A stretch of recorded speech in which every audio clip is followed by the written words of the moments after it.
Hi friends, welcome back to Rani's kitchen. నేను మీ రాణి friends. ఈరోజు recipe వచ్చేసి బెండకాయ మెంతుల పొడి పులుసు అండి. చాలా టేస్టీగా ఉంటుంది. దానికోసం బెండకాయ ముక్కల్ని పొడవుగా కట్ చేసి పెట్టుకోండి. స్టవ్ ఆన్ చేసి కళాయి పెట్టుకుని 2 గరిటెల ఆయిల్ పోసుకుని పోపు దినుసులు వేసుకుని ఉల్లిపాయ ముక్కలు, పచ్చిమిర్చి చీలికలు వేసుకుని బాగా ఫ్రై చేసుకోండి.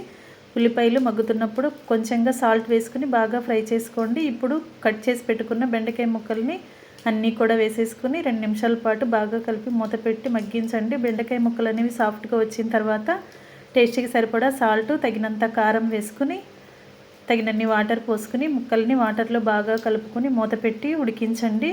వాటర్ అన్నీ కూడా ఎగిరిపోయి ముక్క అంతా సాఫ్ట్గా వచ్చిన తర్వాత నిమ్మకాయ సైజ్ అంతా చింతపండుని ముందుగా నానబెట్టి పెట్టుకుని తీసుకుని రసం అంతా కూడా పోసుకుని కొంచెంగా ఇంగువ పొడి, చిటికెడు మెంతుల పొడి వేసుకుని తగినన్ని వాటర్ పోసి బాగా ఉడికించి సర్వ్ చేసుకోండి. పూర్తి వీడియోని ఛానల్కి వెళ్ళి చూడండి. Thanks for watching. నేను మీ రాణి.